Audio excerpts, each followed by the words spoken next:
So the bass players in my bands, both Into Existence and Burn the Gates, you're both men's men, right? You're manly men. You do manly things, right? You both you're family men.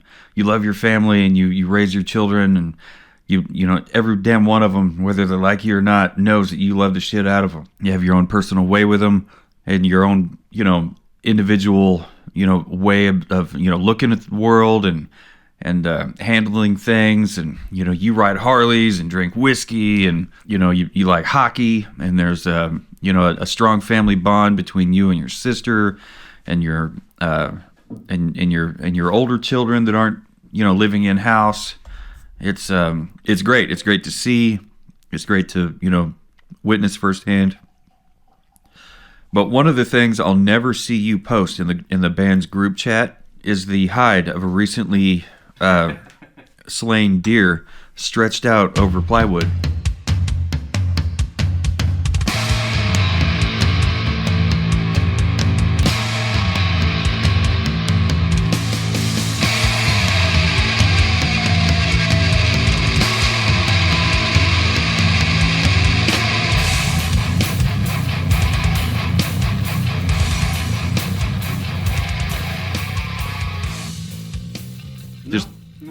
I've never Aging in your garage. I'm never going to see you do that.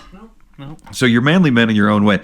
Billy, sweet Billiam, he likes to hunt and fish and build things because he's in the construction trades. He builds $1 million houses for companies like James Ingle and that kind of thing. So he's got a great attention for detail. He's done this for decades and decades. He knows exactly what he's doing, and in his off time, he's just as dedicated. Much like you, with your art, with your music, with your whiskey fucking hunting, your kung fu, as the whiskey tribe would call it, and you guys are so rich as far as personality goes. It's really just fun to be around people like the two of you. But I swear, if you ever send me a picture of a fucking deer hide drying out in your garage on a giant piece of plywood, I'm probably going to be surprised. You'll know that the aliens have come. They have come, and they have switched you out with Podwayne. He's disappeared into a pod somewhere. He's being consumed in a ball of cotton candy by the killer clowns from outer space. Yeah, Eddie pipes in here, my drummer. He's like, "No way, are you making a deer blanket? You are the man." And Billy replies, "Deer rug." So you have been in possession of this Barrell Seagrass. How many months? It seems like a long, long time. It seems like that to me too. And like how heartbreaking would it have been if the other bottle of Seagrass or the other bottle of Barrell, oh my goodness, Seagrass, Barrell Craft Spirits. Yeah, the gray label had that slipped out, and the Seagrass gray label. I don't even want to think about it. Yeah. Right now we're working on the blue or the green. What is this green label because of the green on the top? Yep, blue green. Yeah, the blue green label. They're the standard Seagrass. Seagrass. There you go. Yeah, the Seagrass is their rye line. Okay, and I'm a big fan of rye. I'm looking forward to trying this one out. I have been for a while. It seems like there's a lot of people in the Whiskey Guild, in the Kansas City Whiskey Guild group, and a lot of people in Whiskey Tribe that know of and or love it, know it personally. Like they own bottles of it. Yeah. I'm always seeing a bottle or two of this stuff somewhere online. Barrell Craft Spirits is, I like to think of them as kind of the compass box of the America's whiskey. They are master blenders. They procure orphan barrels and blend a variety of old barrels to make some amazing whiskeys.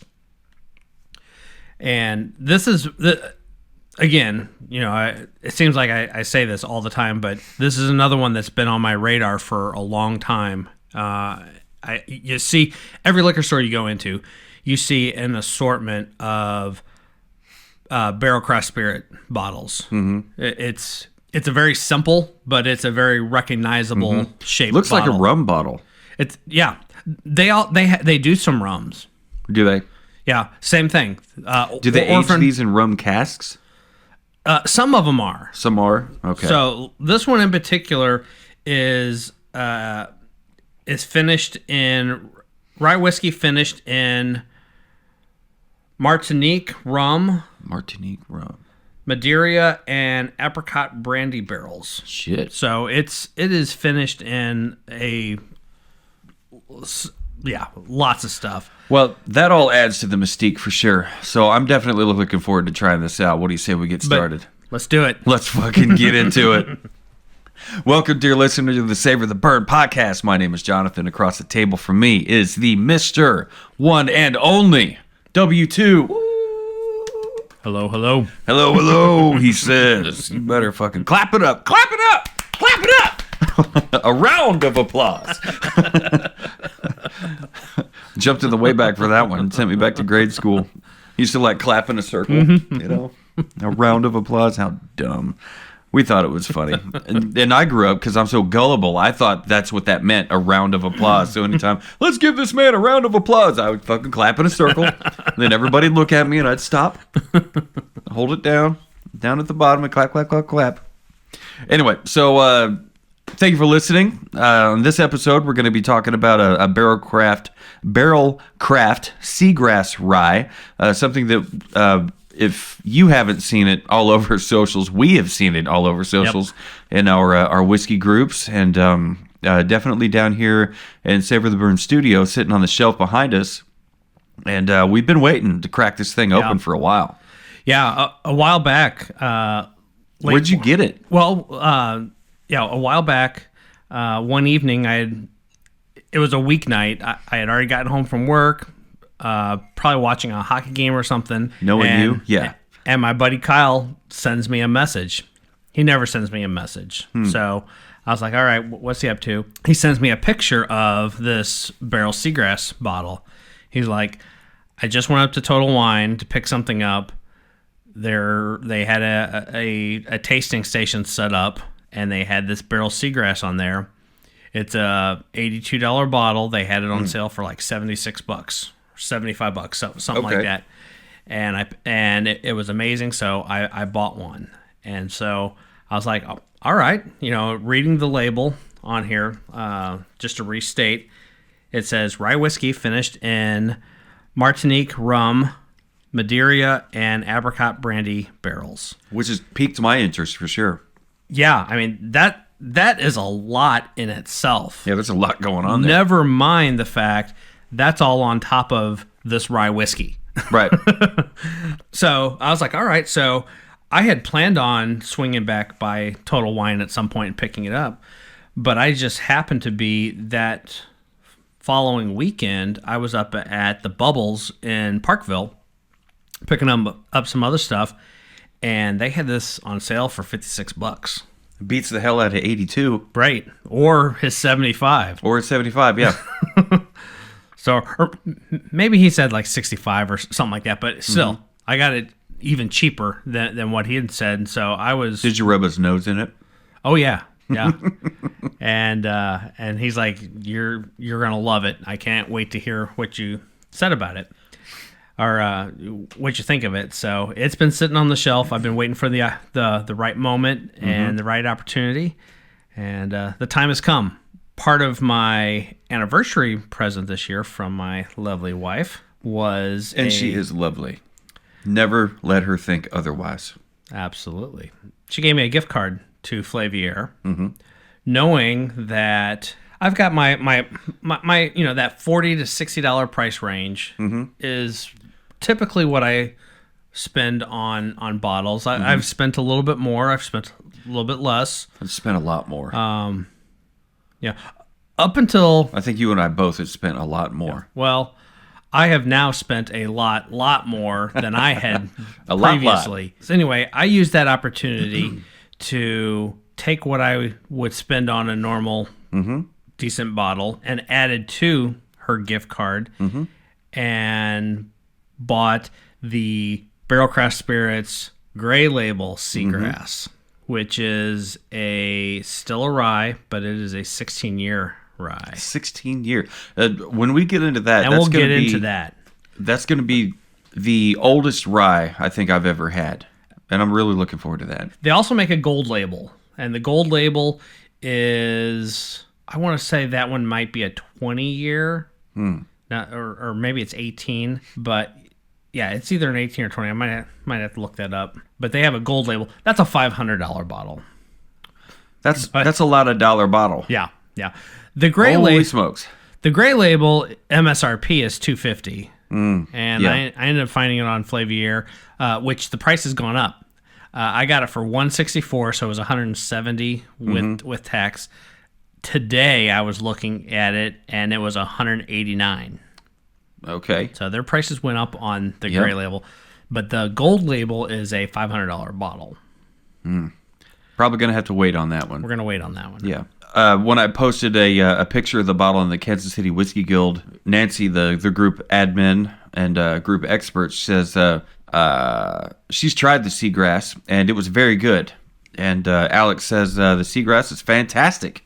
Not much of a rye fan, but it was super good. So that's just the Kansas City Whiskey Guild. We'll get into what the Whiskey Tribe group had to say about it here in a little bit. But definitely thank you, dear listener, for finding us on your podcast app of choice and subscribing on YouTube to stay current and up to date on all the content that we're constantly putting out and constantly pushing. We're always trying to do something new, trying to keep things interesting.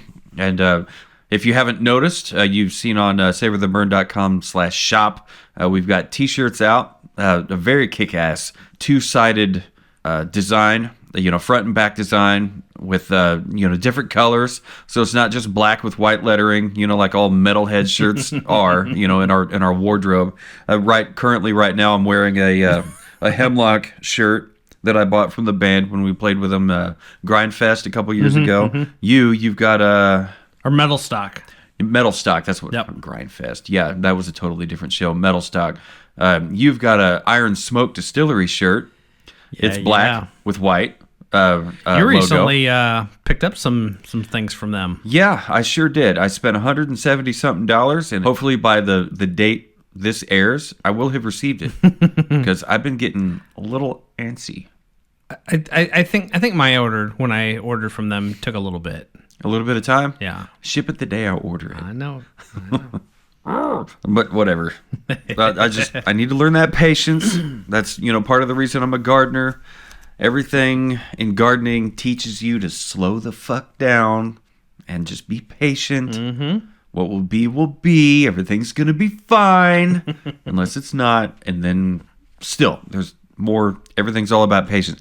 Parenting teaches you patience. None of this same. None of this is very Rocktail-ish, I must admit. Now that I'm going on and on about it, none of this is very Rocktail-ish. Maybe we can pull a Rocktail out of this by the end of it. Anyway, thank you for following along. Thank you for subscribing. I think this rye whiskey is going to be and without further ado, let's get into this Barrell Seagrass we've been talking about here, the Barrell Craft Seagrass Rye. What can you tell me about it? Barrell Craft has a couple different operations. They've got a operation in Kentucky, which is very convenient for them because then that means they can actually make Kentucky straight bourbon whiskey because if they use the barrels where it's been aged and distilled and they bottle it, everything takes place in Kentucky. Convenient. Yeah. They also have operations on the Canada side of things, which is kind of interesting. Yeah. And we'll get into that more when we get to the 16-year because that plays into that conversation. This particular one is from their Kentucky operations. So this is it's a rye whiskey. This is aged and distilled in Kentucky. It is a no age statement. I know on my notes here I wrote down 119.3, but just looking at the bottle, it's actually 120.2. Yeah. With anything that is cask strength, barrel to barrel is going to vary a little bit. This is a cask strength rye. So, which obvious, it's 120.2. Yeah. So it's going to say boy hottie for you. This is one, like we said, the MSRP on it is 82, and I picked it up for $56. And so I'm very, very excited about this one. Barrelcraft was founded in 2014. Not a very old company. That's certainly not. Barrelcraft Spirits scoops up extra casks of premium bourbon and rye and bottles them up at full strength. Each batch is completely different. Sometimes the coolest casks on the market are Tennessee-style whiskeys. Sometimes they're Kentucky bourbon. The good stuff could be straight, or it could be a finished wood. The point is that they find the best odd lots and leftovers that would more likely be tossed into a generic blend and sell it to us in all of their glory. What a weird paragraph. Barrell It reads Seagrass, like AI wrote it. maybe. Barrell Seagrass Rye Whiskey is their special collab with the Ocean Foundation that will donate a portion of the proceeds to the conservation of seagrass. This blend of American and Canadian rye whiskeys is finished in Martinique rum, Madeira, and apricot brandy barrels. Quite a complex drum, right? Mm-hmm. It brings forward the grassy oceanside notes we all love in a good rye and the abundance of flavor from the exotic finishing barrels. It already won double gold at the San Francisco World Spirits Competition in 2021 and platinum at the LA Spirits Awards the same year. You know, any double gold winner or platinum winner, for that matter, that we've tried, we've been very happy with. I think the first time that I had a double gold or a platinum was that Jim Beam Black Label. That I was like, holy shit. That was my first, wow, I didn't know that Jim Beam could taste this good. And I'm a Jim Beam fan. So I saw you over there making faces. You were pulling something off the nose of this amber nectar. This has a very complex nose. And keep in mind, it's 120 proof, so Here comes the coffee. there's some, man, where to start with this? A lot of honey, maybe some vanilla. I can almost pick up on some of the rum influence. Maybe not rum in it, but there's something about it. A lot of stone fruit. So like the sweetness, I don't know if it'd be honey, it'd be like brown sugar, maybe brown butter. It's almost got like as sharp as the ethanol is with that 120 proof. It's almost got like a creamy, if there is such a thing, nose. And that's only with half a nose working. I don't know what the hell happened. Legs for days. Yeah? Oh yeah. Looks good to me. Let's get some on the palate.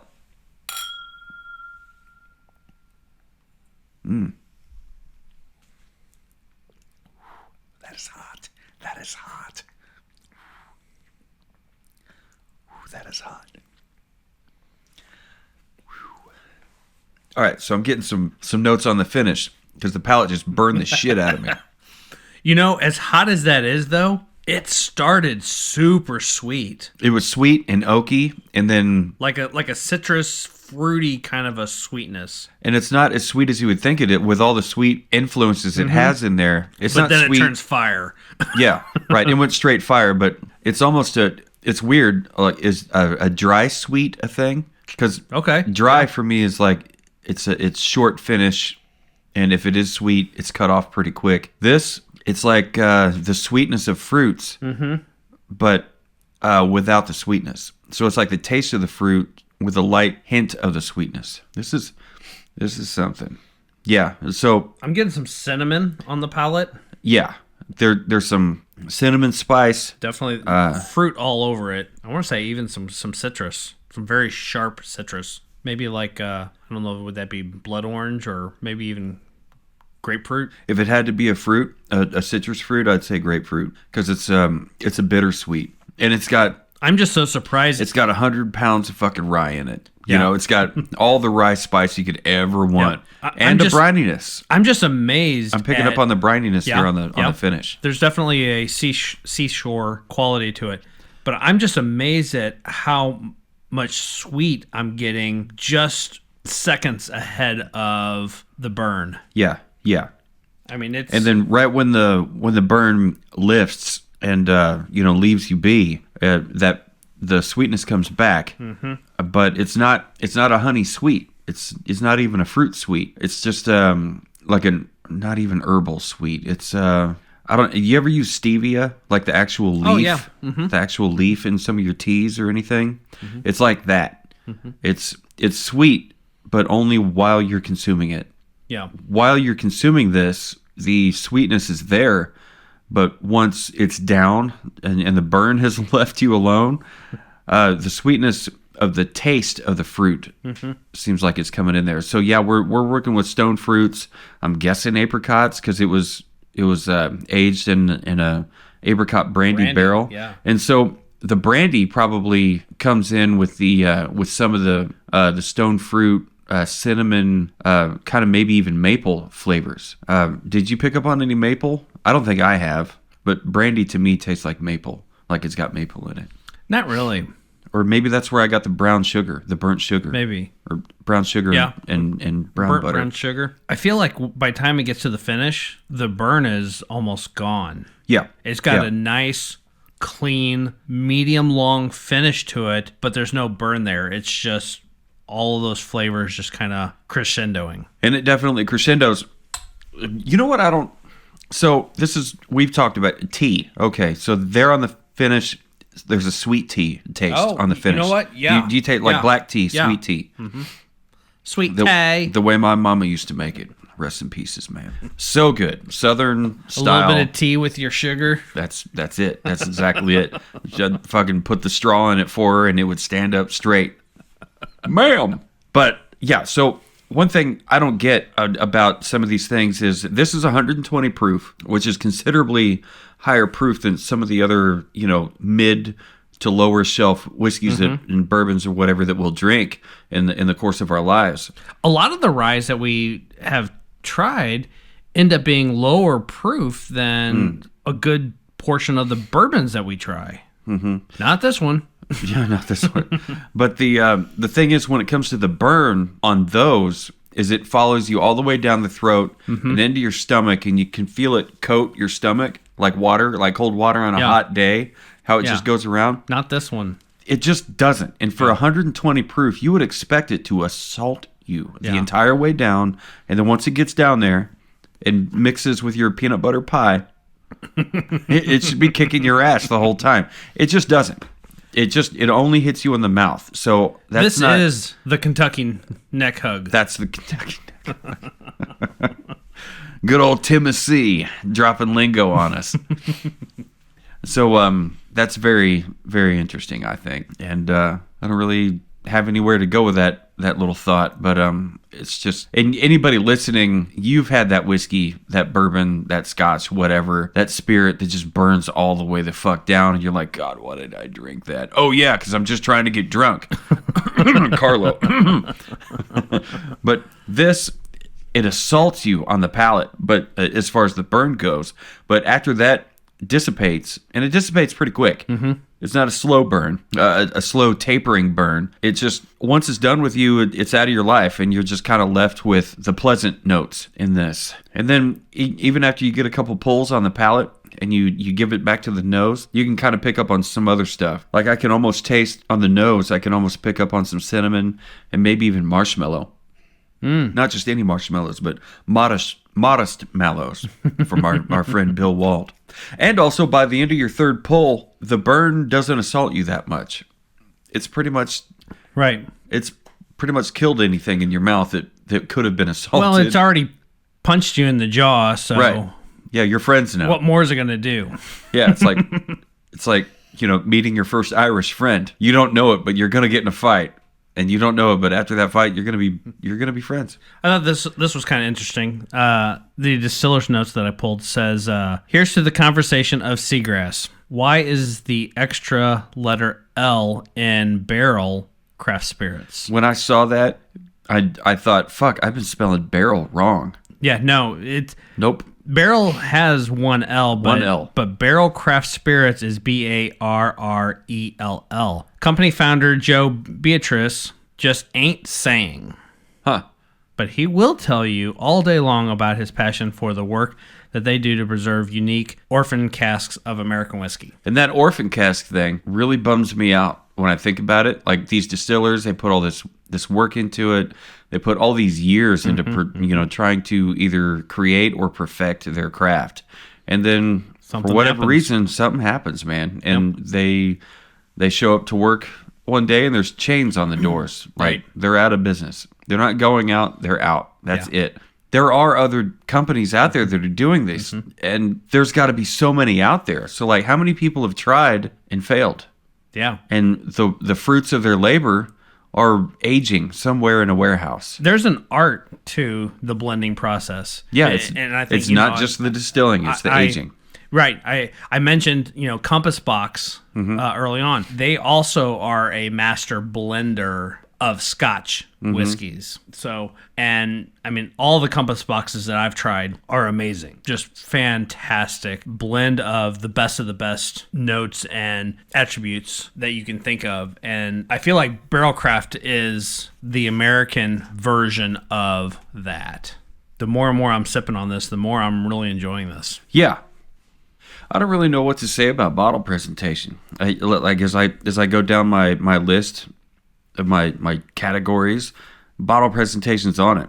Every surface on this bottle is rounded. Yeah. It's It's a very slick, it's unique for sure. and it's unique, right? You see that shaped bottle, and you instantly know, oh, that's from Barrel.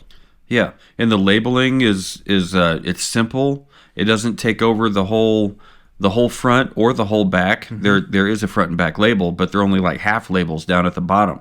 It's like you look at a spade shovel, and that's the shape of the label on the front. Yeah. And I mean, you got a little medallion sticker on the topper, Yeah. which then has legs on front and back. yeah, Acting as the tape band that goes over it. like you would see with a bottled in bond. Only this is not bottled in bond, and that's fine. And then it's got a little S logo there up that there, for spirits. and the cork. You've got like a dark walnut looking, or maybe mahogany looking wood with a natural cork. Look on the bottom of it. I don't know if I've ever seen it before, but the bottom of the cork is like scored. Yeah, it almost looks like a whole bunch of hashtags. I wonder why that is. Maybe that's something to look for in other bottles. Yeah. But it's a cool looking bottle. It doesn't wow me, but it's definitely it's unique.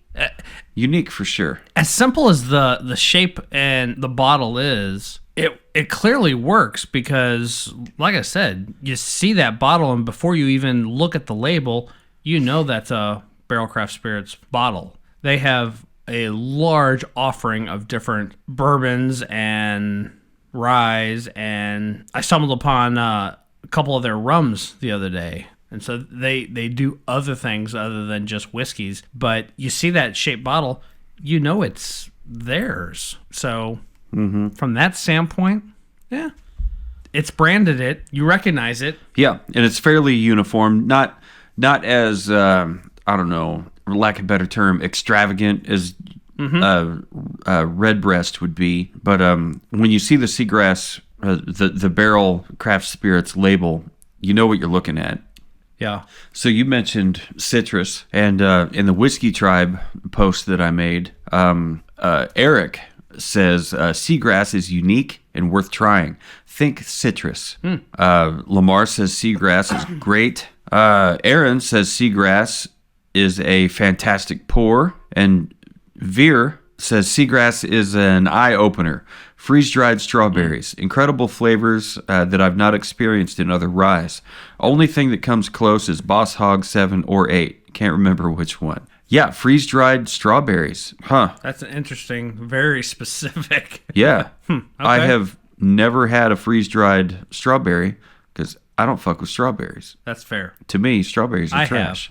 Yeah, you're a big fan. We need to get back into this. So I gave this the Barrel Craft Spirits Seagrass Rye, 120 proof motherfucker.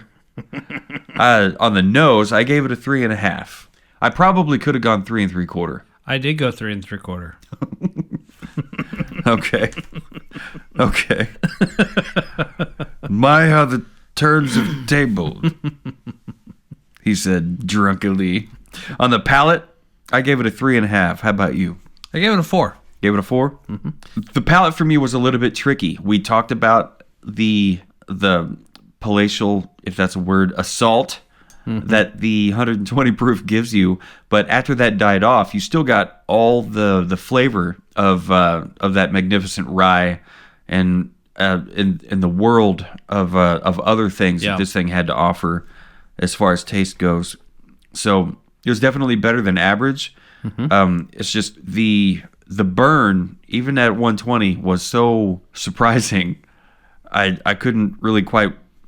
I couldn't get there. I couldn't get to the 4, let alone the 3 3/4. Too much to savor, huh?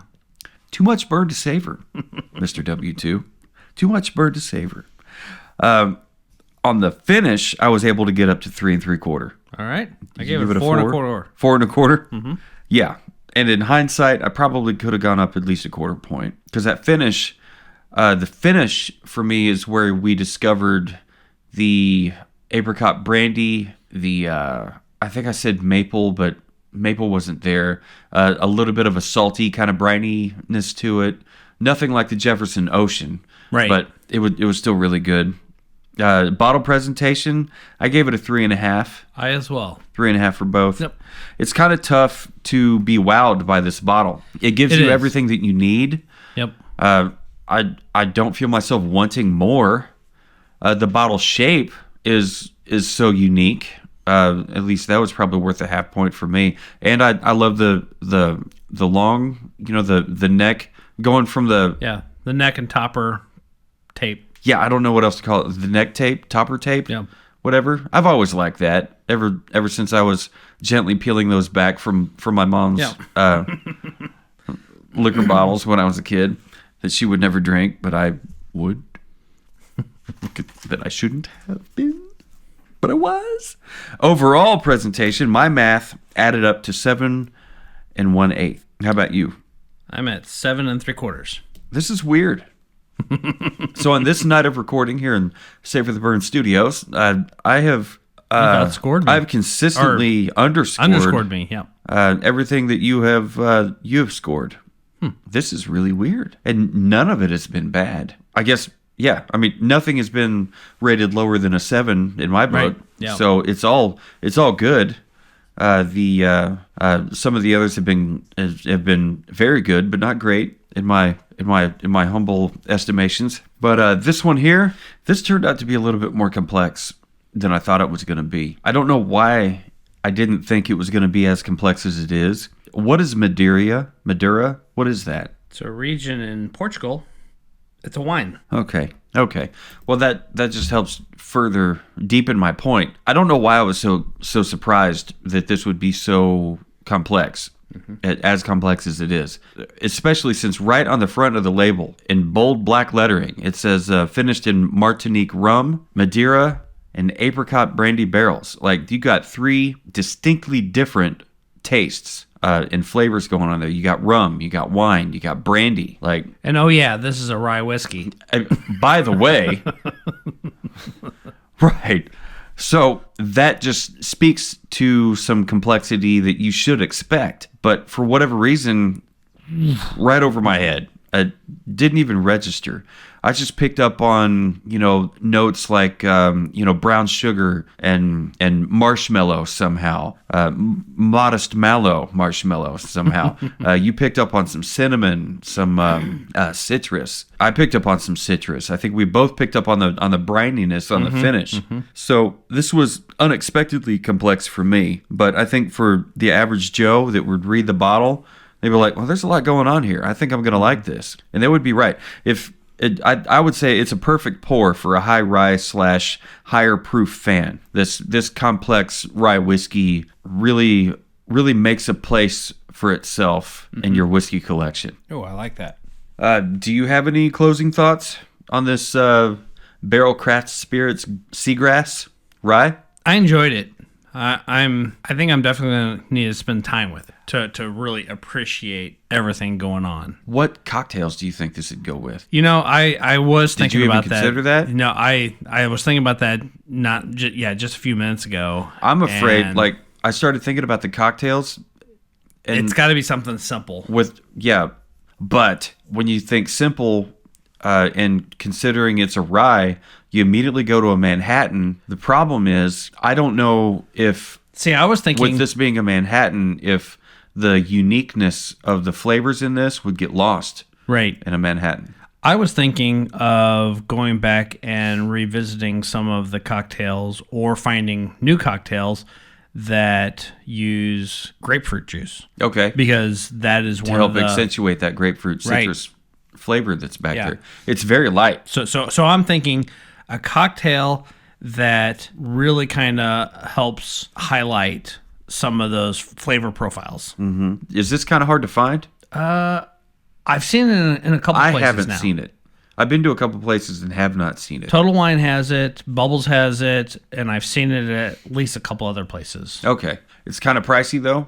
80? 80's MSRP. So I think most places you'll find it for $65, $70. I found it on sale.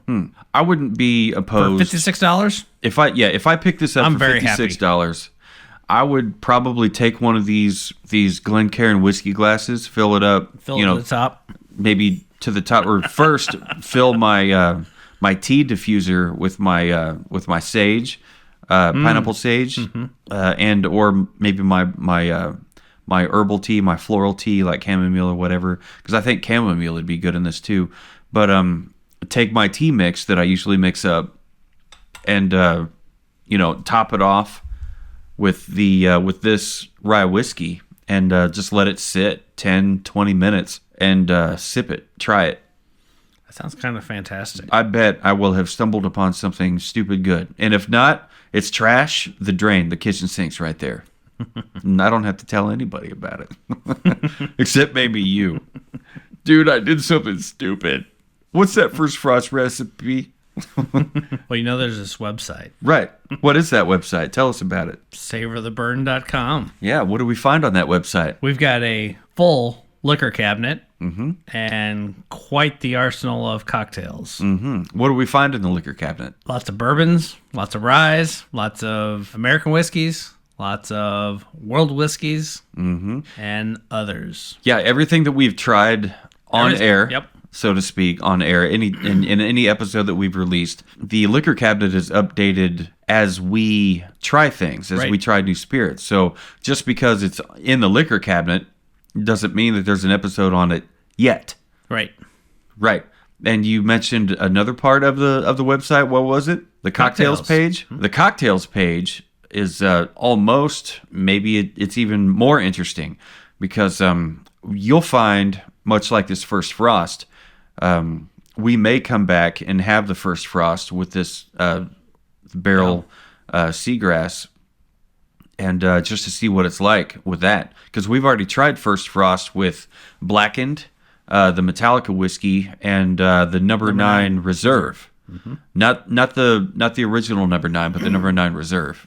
So yeah, so there can be, and maybe, or there actually is, there's no doubt about it, there are multiple recipes, multiple cocktails with different recipes. But one thing we always try to do is no matter the cocktail, we always try to make it to where the spirit of choice shines. Well, this is 120.2 proof, so yeah, whatever I think cocktail it it's is, gonna shine. It has no choice. If you throw it in the shaker with ice, it might dumb it down a little bit. You still have no Kneel choice. before Zod. Superman 3 was... No, wait. Was that 2? That was... Superman 3 that was... 2. Superman 3 was... Gene Wilder? No. Gene Wilder was Willy Wonka. And young This Frankenstein! It's Richard Pryor. Yes. That brain farted me so hard I completely forgot what we were talking about. Oh, well. So thank you, dear listener, for listening to this episode of the Savor the Burn podcast, when we checked out the Barrell Craft Spirits Barrell Seagrass rye whiskey, finished in Martinique rum, Madeira, and apricot brandy barrels. 120 proof motherfuck of a bottle of whiskey. Definitely interesting. Definitely a lot going on there. And as simple as the bottle looks, it's a little more complex than you might think it is. So if you see it and you're looking for the experience, much like, if you take Jim Beam White Label versus Weller, the commonly available Special Blue Reserve. Label, Special Reserve. Green Label. Green Label. As different as those two are, that's as different as this is going to be, I would think. It's not botanical like Weller Green Label was, but it's just whatever. Apples and oranges. This is really good. Try it out. I said before, I'll say it again. It's a perfect pour for a high rye / higher proof fan. This complex rye whiskey really makes a place for itself in your whiskey collection. And I stand by that. If I see it and I have the extra cash, whatever the fuck extra cash means this day and age, I will probably end up buying some and making tea out of it. And then who knows, maybe I'll make a short out of it, like, I tried this tea made out of seagrass. Anywho, no matter who you are, what you're drinking, whether it's seagrass or not, who you're with, where you are, always remember, dear listener, to keep on burning.